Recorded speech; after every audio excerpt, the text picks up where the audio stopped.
Imagine you wake up on a spaceship.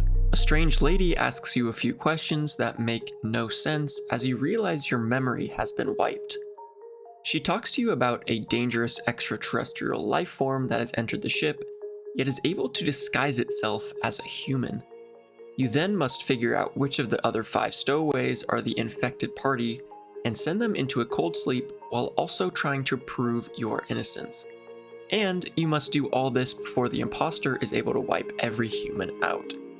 Or at least that's what you're led to believe watching this anime. In the first episode, our MC Yuri made the wrong call and voted out the strange lady instead of the real imposter and was thus killed. Only then, they wake up once more in the same spot with the same strange woman. Except, there are now new crew members aboard the ship. Each time Yuri finishes the murder mystery, whether they are voted out, die, or successfully voting out the imposter, they are sent back to the start of the loop. Sounds vaguely familiar, right?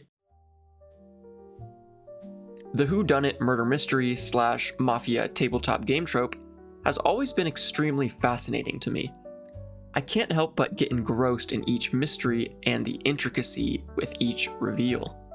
Alien, Knives Out, The Thing 1982, the Clue board game, and even the popular Sussy Among Us video game all give off the same vibe as this new anime, GNOSIA.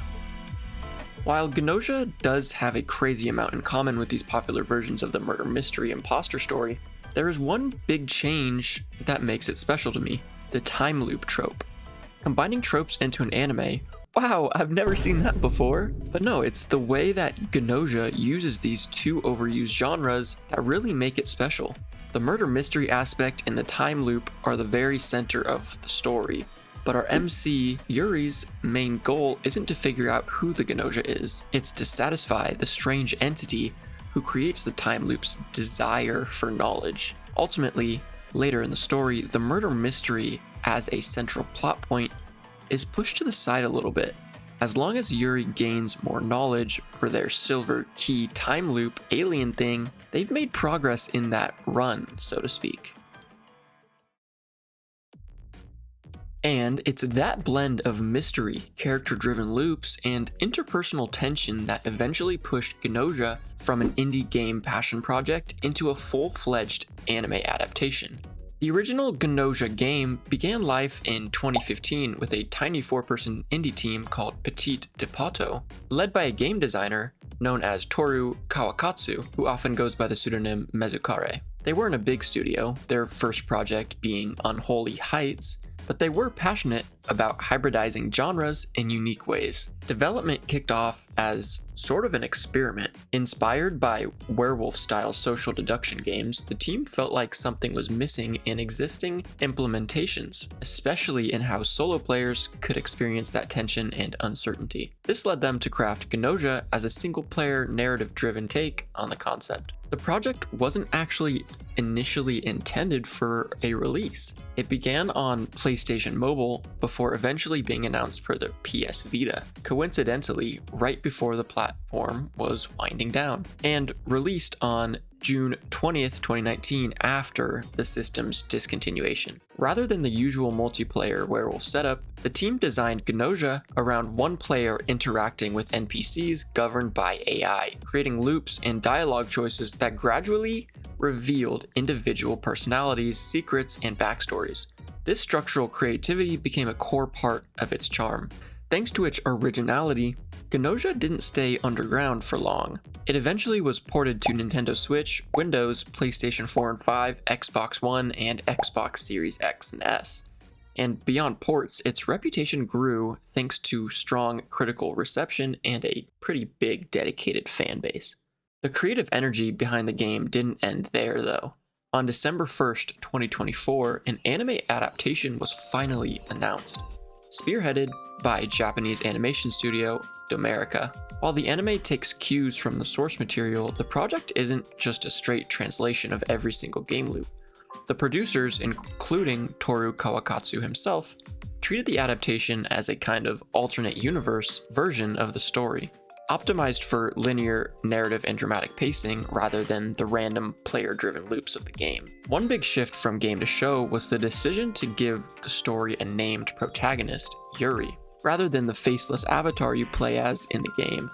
Having a fixed viewpoint made the story much easier to follow on screen, and gave audiences someone to emotionally invest in. By early September, the first episodes were already completed, which was a big testament to how tightly the anime team worked to meet the October premiere window.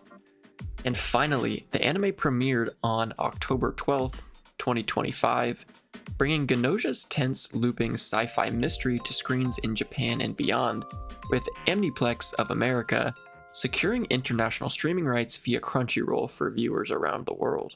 So while GNOSIA wears familiar genre tropes, social deception, time loops, hidden enemies, the real magic lies in how it was built and how that very construction became a bridge to a new storytelling form.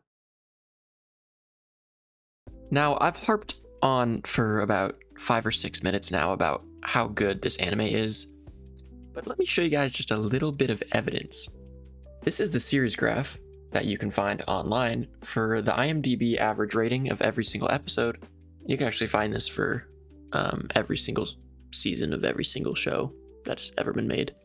I think it might even do movies, but anyways, check this out. Every single episode is above an 8. That means every single episode is considered great or better. And even this last episode, I'm not sure if there's going to be any more coming out. Looks like there is. Even this last episode has a 9.8 out of 10. And I'm not really an IMDb film snob movie critic guy, but I think that's a pretty rare thing. A 9.8 out of 10. I think the only other shows that are up there are, Breaking Bad's Ozymandias, Attack on Titans every episode. But like, that's crazy, right? So here's a reason for you guys to tune in. As you can see on my screen right here, this is a, just brief look at all the characters that are in the show and the game.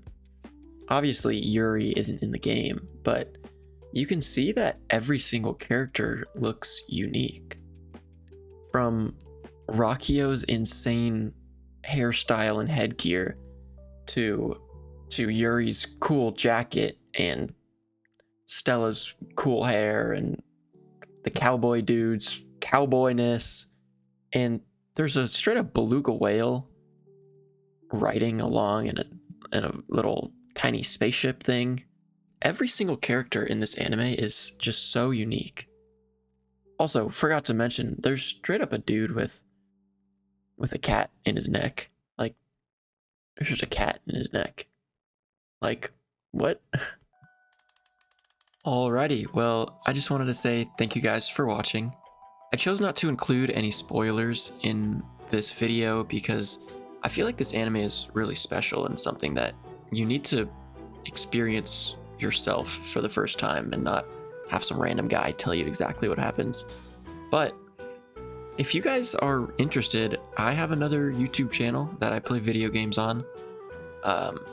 I might end up doing a little playthrough of the game. If you guys are interested in that, shoot a comment. Say GNOSIA poop game, and if I get enough of those, I'll play it on my other channel.